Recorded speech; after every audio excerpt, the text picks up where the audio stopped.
প্রিয় দর্শক, সাজ্জাদ কাদিরের প্রীতি নিন, শুভেচ্ছা নেন।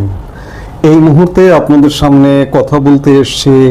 হঠাৎ বিএনপির মির্জা ফখরুল ইসলাম আলমগীর আওয়ামী লীগকে নির্বাচনে চাইছে কেন, এই প্রসঙ্গটা নিয়ে আপনাদের সামনে এই মুহূর্তে কথা বলবো। হঠাৎ কেন চাইছে, নিশ্চয়ই বিষয়টি তোলপাড়। ইতিমধ্যে জামাত এবং জামাতপন্থী, জামাতের সহযোগী যারা আছে তাদের মধ্যে আপনি সোশ্যাল মিডিয়ায় নিশ্চয়ই তোলপাড় দেখছেন। বিদেশ থেকে অনলাইন অ্যাক্টিভিস্ট পিনাকি ভট্টাচার্য ফেসবুকে পোস্ট দিয়েছেন এটি নিয়ে, ইলিয়াস হোসেন ফেসবুকে পোস্ট দিয়েছেন। হঠাৎ করে বিএনপি আওয়ামী লীগকে চাইছে কেন, কি এমন ঘটনা ঘটলো? নিশ্চয়ই ঘটলো। বিএনপি হয়তো ইতিমধ্যেই বুঝতে পারছে। প্রথম বুঝতে পারা উচিত বিএনপির জন্য যে বিএনপি যে স্বপ্ন দেখছে সেই স্বপ্ন বিএনপির বাস্তবায়ন হতে দেবে না ডক্টর ইউনূস এবং জামাত। প্রথম ঘটনা হচ্ছে ছাত্র সংসদ নির্বাচন, ডাকসু নির্বাচন এবং জাহাঙ্গীরনগর বিশ্ববিদ্যালয় ছাত্র সংসদ নির্বাচন। এই দুটো ঘটনা থেকে এটি পরিষ্কার যে একটা ছাত্র সংসদের নির্বাচন, একটি পদ বিএনপি পায় না। এটাকে হতে পারে? এটাকে বিশ্বাস করে? বিশ্বাস করতে পারে? বিশ্বাস করতে পারে না। তবে বিএনপির গত এক বছরের কৃতকর্ম, ভয়াবহ দেশবিরোধী, নেতিবাচক, মানবতা বিরোধী, মানুষ বিরোধী কর্মকাণ্ড, বিএনপির ডাকসু জাকসু নির্বাচনের যে ফলাফল সেটি যথোপযুক্ত। কিন্তু তাই বলে ভাই একটি পদও পাবে না, এটিকে আপনি মানবেন? আপনি বিশ্বাস করবেন? বিএনপি যদি এটি মানে, বিশ্বাস করে, এটি মেনে নিয়ে যদি বিএনপি এখনো স্বপ্ন দেখে যে আমরা ক্ষমতায় যাব, তাহলে বিএনপি বিলুপ্ত হতে সময় লাগবে না। দ্বিতীয় ঘটনা দেখুন, যে এই যে ডক্টর মোহাম্মদ ইউনূস নিউ ইয়র্কে গেলেন জাতিসংঘের ৮০তম সাধারণ পরিষদের অধিবেশনে ভাষণ দিতে। সেই ভাষণ দলে প্রধানত তিনটি রাজনৈতিক দল, বিএনপি, জামাত এবং এনসিপির দুজন করে ৬ জন রাজনৈতিক নেতাকে একীভূত করেছে বা সফর সঙ্গী হিসেবে নিয়ে গেছে। সফর সঙ্গী হিসেবে নিয়ে যাওয়ার পর মির্জা ফখরুল ইসলাম আলমগীরের আপনি ছবি কিন্তু অনেক কথা বলে, শুরু থেকে, এয়ারপোর্ট থেকে, বিমান থেকে, এবং এয়ারপোর্টে সেখানে নিউ ইয়র্কের নাম্বার পরে মির্জা ফখরুল ইসলাম আলমগীর যদি বাংলাদেশের একটা প্রধান রাজনৈতিক দলের সেকেন্ড ম্যান হয়ে থাকেন, দলের মহাসচিব যদি হয়ে থাকেন, তার সাথে ডক্টর ইউনূস কি আচরণ করলো আপনারা একটু দেখুন। নিউ ইয়র্কে বিমান থেকে নাম্বার পরে মির্জা ফখরুল ইসলাম আলমগীরের হেনস্থা হওয়ার দৃশ্য আপনারা দেখেছেন। অথচ একই সাথে তুলনা করতে চায় যে জামাতে ইসলামের প্রতিনিধিও গেছেন, জামাতে ইসলামের নায়েবে আমির আব্দুল্লাহ মোহাম্মদ তাহের গেছেন। তাহেরকে কি হেনস্থা হতে দেখেছেন?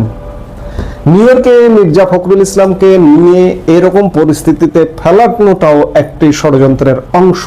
বিএনপি যদি এগুলো দেখে এখনো না বোঝে, বিএনপি ক্ষমতায় আসা তো দূর কি বাদ, বিএনপি বিলুপ্তির পথে যাবে। এখনো সময় আছে বিএনপির বোধোদয় হওয়া এবং বোধোদয় হয়ে রাজনীতি করা। তাহলে বিএনপি থাকবে, জাতীয় পার্টি থাকবে, আওয়ামী লীগ থাকবে, সবাই থাকবে। কিন্তু হঠাৎ করে মির্জা ফখরুল ইসলাম আলমগীর আওয়ামী লীগকে চাইছেন কেন? এটি তো বিলিয়ন ডলারের প্রশ্ন। এতদিন যে বিএনপি আওয়ামী লীগকে প্রধান প্রতিপক্ষ মনে করেছেন, সেই বিএনপির মহাসচিব মির্জা ফখরুল ইসলাম আলমগীর আওয়ামী লীগকে নির্বাচনে চাইছেন। আগামী জাতীয় সংসদ নির্বাচনে আওয়ামী লীগ ও জাতীয় পার্টির অংশগ্রহণ চান বিএনপির মহাসচিব মির্জা ফখরুল ইসলাম আলমগীর।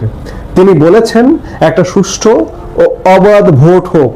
এজন্য অনেকে আমাকে ভারতের এজেন্ট, আওয়ামী দালাল বলে গালাগাল দিচ্ছে। কিন্তু শেখ হাসিনার অপকর্ম আমরাও কেন করব? শেখ হাসিনা 15 বছর প্রতিপক্ষকে ভোটে দাঁড়াতেই দেননি, তার শাস্তি পেয়েছেন। একই কাজ করলে আমরাও তার প্রতিফলন পাব। তবে মানুষ এত রক্ত দেখেছেন, এত প্রাণহানি, তাদের মধ্যে আওয়ামী লীগ বিরোধিতা রয়েছে। সম্প্রতি ঢাকার গুলশানে ভারতের কলকাতার বাংলা দৈনিক পত্রিকা এই সময়কে দেওয়া এক সাক্ষাৎকারে মির্জা ফখরুল ইসলাম আলমগীর এসব কথা বলেন। সাক্ষাৎকারটি এই সময়ে গতকাল প্রকাশিত হয়েছে। মির্জা ফখরুল ইসলাম আলমগীর ভারতীয় গণমাধ্যমে এমন কথা বলছেন যে আওয়ামী লীগকে তারা চান নির্বাচনে, জাতীয় পার্টিকে চান, এবং আপনারা কয়েকদিন ধরে শুনছেন যে বিএনপি কোনো রাজনৈতিক দলকে নির্বাহী আদেশে নিষিদ্ধের বিপক্ষে। আমরা একটু এই সময়ের সাক্ষাৎকারটাকে একটু দেখে আসি, তারপরে আরো দুটো কথা বলে আমরা আলাপটা শেষ করি। এই সময় মির্জা ফখরুল ইসলাম আলমগীরকে প্রথম প্রশ্ন করেছে যে আগামী বছর ফেব্রুয়ারিতে বাংলাদেশে জাতীয় নির্বাচন কি আদৌ হবে? জামাতে ইসলামী এবং এনসিপি যেভাবে একটার পর একটা নতুন দাবি তুলছে, সেগুলো পূরণ না হলে নির্বাচন হতে দেবে না বলছে। অনেকেই সংশয়ে হলেও দেশ জুড়ে প্রবল অশান্তি ও রক্তপাত হবে। ফখরুল ইসলাম আলমগীর বলছেন আগামী বছর ফেব্রুয়ারিতেই ভোট হবে, সংশয়ের কোনো জায়গা নেই, কোনো অশান্তি হবে না। মানুষ ভোটাধিকার ফেরত চাইছেন, নির্বাচন চাইছেন, উৎসবের মতো ভোট হবে ফেব্রুয়ারিতে। এই সময় প্রশ্ন করছেন জামায়াত যে বলছে পিআর পদ্ধতি ছাড়া ভোট হবে না, এনসিপি প্রচলিত সংবিধান বাতিল করে আগে গণপরিষদ নির্বাচন চাইছে, না হলে ভোট হতে দেবে না বলছে। আলমগীর বলছেন জামাত ভোটে আসবে, পিআর টিআর নয়। মানুষ যে পদ্ধতিতে ভোট বোঝেন সেই প্রচলিত পদ্ধতিতেই হবে বাংলাদেশে ভোট। জামায়াতও দেখবেন অংশ নেবে। আর এনসিপিকে আমরা কোনো শক্তি বলেই মনে করি না। এটা ঠিক, এই ছাত্ররাই শেখ হাসিনার বিরুদ্ধে বিক্ষোভের বারুদে আগুনটা দিয়েছিল। এখন আর তাদের কিছু নেই, ডাকলে লোকও আসে না। এই সময় আবার প্রশ্ন করছে যে শোনা যায় এনসিপি নাকি আপনাদের কাছে আসন চেয়েছিল। আলমগীর বলছেন না, এনসিপি কখনো চায়নি, তবে জামাত চেয়েছে। এনসিপির এখন একমাত্র লক্ষ্য বিএনপিকে সরকার গঠন করতে না দেওয়া। এই সময় প্রশ্ন করছে যে জামাত 50টা আসন চেয়েছে। মির্জা ফখরুল ইসলাম আলমগীর বলছেন 30টা চেয়েছে। আমরা উৎসাহ দেখাইনি, অনেক কম একটা সংখ্যার কথা বলেছি যা তাদের মনোপুত হয়নি। আপনাকে আশ্বাস দিচ্ছি জামাতকে আর আমরা মাথায় উঠতে দেব না। তারা যত বড় না শক্তি, আমরা অকারণে তার চেয়ে বেশি গুরুত্ব দিয়েছি। পিআর টিআর সবই বিএনপির উপরে চাপ সৃষ্টির কৌশল। জামাত কিন্তু নির্বাচনের প্রস্তুতি নিচ্ছে, বিভিন্ন জায়গায় প্রার্থীর নাম ঘোষণা করছে। আসলে দেশের প্রবল ভাবেই মানুষ নির্বাচন চাইছেন, সেনাবাহিনী চাইছে, অন্তর্বর্তী সরকারের প্রধান উপদেষ্টা মোহাম্মদ ইউনূসও চাইছেন। এই সময়ের আবারও প্রশ্ন, নির্বাচনের বিষয়ে ইউনূসের উপর আপনি আস্থা রাখছেন? কিছুদিন আগেও তো তার বিরুদ্ধে এনসিপির প্রতি পক্ষপাতিত্বের অভিযোগ তুলেছেন আপনারা। তিনি নির্বাচন করতে চান না, এমন কথাও বলা হয়েছে। মির্জা ফখরুল ইসলাম আলমগীর বলছেন যে পরিস্থিতি বদলেছে, দলের পক্ষে আমি তার সঙ্গে কথা বলি। দেখছি এখন তিনি সর্বোচ্চ সিরিয়াস, আন্তরিকভাবেই চান ফেব্রুয়ারিতে নির্বাচন হোক। আগস্টের 5 তারিখে ইউনূস নির্বাচনের দিন ঘোষণা করলেন। তার আগের দিন রাতে ইউনূস সাহেবের বাসভবনে তার ও সেনাপ্রধান জেনারেল ওয়াকারুজ্জামানের সঙ্গে নির্বাচন নিয়ে আমার দীর্ঘ আলোচনা হয়। সেনাপ্রধান বলেন পুলিশ কম বলে 1 বছর ধরে সেনাবাহিনীর রাস্তায় ডিউটি করতে হচ্ছে, যা একেবারেই কাম্য নয়। তিনি ডিসেম্বরে ভোটের কথা বলেছিলেন, ফেব্রুয়ারিতে আপত্তি নেই, সব রকম সহযোগিতা করবেন। তিনি চান নির্বাচন করিয়ে বাহিনী এবার ব্যারাকে ফিরুক। ইউনূসও বলেন ফেব্রুয়ারিতে নির্বাচিত সরকারের হাতে ক্ষমতা তুলে দিয়ে অব্যাহতি চান তিনি। বলেছেন আর চাপ নিতে পারছেন না। আমরাও আশ্বাস দিয়েছি সরকার গঠনের পরেও সংস্কার চলবে, স্বৈরাচারীদের বিচার প্রক্রিয়াও চলবে। 3টি আলাদা বিষয়।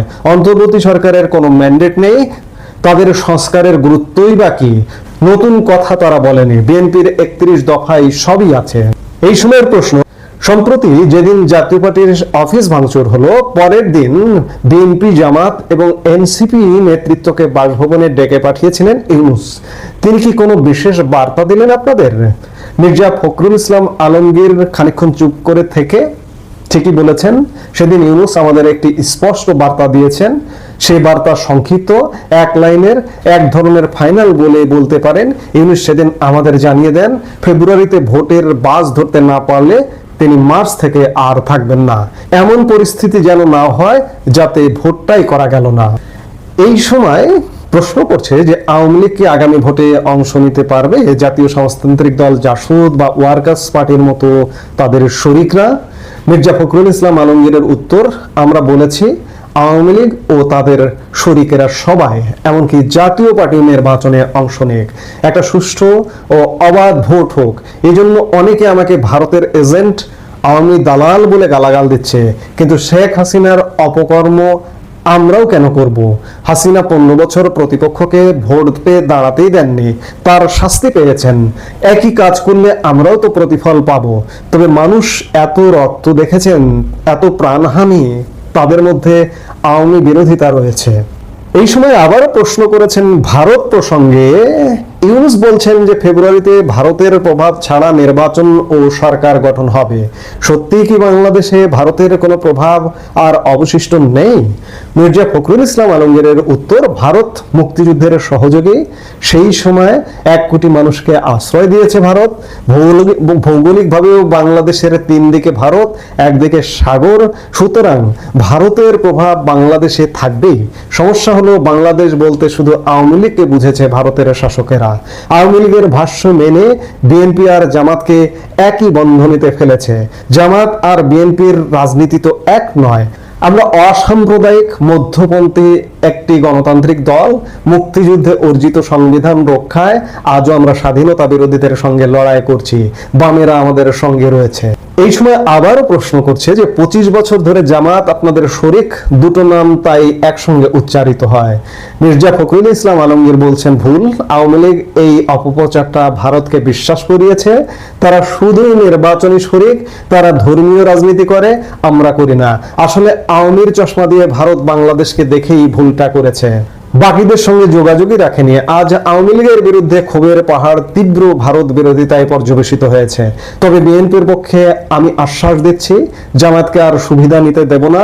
আমরা চাই ভারত সবার সঙ্গে যোগাযোগ রাখুক। আমরা কলকাতা যাব, কলেজ স্ট্রিট থেকে কত বই কিনেছি, আবার সেই সুযোগ পাবো। সিনেমা থিয়েটার দেখবো, মানুষে মানুষে অবাধ যোগাযোগ হবে, ভিসা প্রক্রিয়া সাবলীল হবে। ভারতীয়রাও বাংলাদেশে স্বাগত।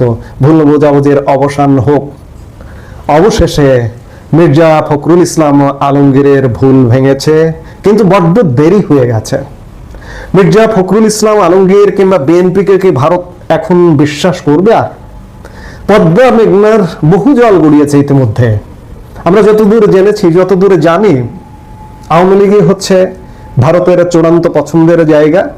গত 1 বছর বিএনপির হাতে যথেষ্ট সুযোগ ছিল যে ভারতের সাথে সমঝোতা করে জামাতের ফাঁদে পা না দিয়ে, জামাতের ভারত সম্পর্কের লেজটা কাটা। জামাতকে ভারত কখনোই আশ্রয় প্রশ্রয় দেবে না, বিশ্বাস করবে না। সেই জামাতের ফাঁদে পা দিয়ে বিএনপি গত 1 বছর যাবৎ ভারত বিরোধিতায় লিপ্ত। কাজেই ভারত আওয়ামী লীগের বাহিরে ভারতীয় বিভিন্ন পর্যায়ে কথা বলে যেটা আমরা বুঝি, যে আওয়ামী লীগের বাইরে এখনো পর্যন্ত কাউকে বিশ্বাস করে না, এবং আগামী দিনে বিশ্বাস করবে কিনা সে ব্যাপারে বিলিয়ন ডলারের প্রশ্ন আছে। অন্যদিকে মির্জা ফখরুল ইসলাম আলমগীর আজকে অনেকদিন পর এসে বলছেন যে নির্বাচনে সবাইকে উপস্থিত চান। এক্ষেত্রেও বড্ড দেরি হয়ে গেছে, কারণ আওয়ামী লীগ বিএনপিকে এখন আর বিশ্বাস করে না। শুরুর দিকে আওয়ামী লীগ নেতারাও কিন্তু বলেছিলেন যে রাজনীতিতে শেষ কথা বলে কিছু নেই, বিএনপির সঙ্গে সমঝোতা হতে পারে ইত্যাদি। এখন সেই সমঝোতাগুলো হবে কিনা সে ব্যাপারে একটা বড্ড প্রশ্ন দেখা দিয়েছে। অর্থাৎ রাজনীতিতে বিএনপিকে আরো দীর্ঘদিন ভুগতে হবে। ক্ষমতা মসনদ এগুলো আসলে বিএনপির স্বপ্নই থেকে গেল। বিএনপি বুঝলো, কিন্তু বড্ড দেরিতে বুঝলো। তবে এ কথা নিশ্চিত, বিএনপি বাংলাদেশের প্রধান একটি রাজনৈতিক দল। আজকে তারা অধঃপতিত, বিলুপ্তির পথে যাবার পথে। আজকে মির্জা ফখরুল ইসলাম আলমগীর একটা সত্য ভাষণ দিলেন, সত্য স্বীকার করলেন যে আওয়ামী লীগ জাতীয় পার্টি 14 দলীয় যে জোট আছে সবাইকে নির্বাচনে অংশ নিতে দিতে হবে, এছাড়া বাংলাদেশে নির্বাচন হবে না। এটাই হচ্ছে সঠিক কথা, যে বাংলাদেশে যদি নির্বাচন, আগামী ত্রয়োদশ জাতীয় সংসদ নির্বাচন হয়, সেটি যে কোনো মূল্যে আওয়ামী লীগের উপস্থিতিতে, আওয়ামী লীগের অংশগ্রহণে, 14 দলের অংশগ্রহণে, জাতীয় পার্টির অংশগ্রহণে এবং অন্যান্য আপনারা যারা আছেন তাদের সকলের অংশগ্রহণে নির্বাচন হবে। এছাড়া বাংলাদেশে কোনো নির্বাচন হবে না। এই মুহূর্তে এ পর্যন্ত। সবাই ভালো থাকুন, সুস্থ থাকুন।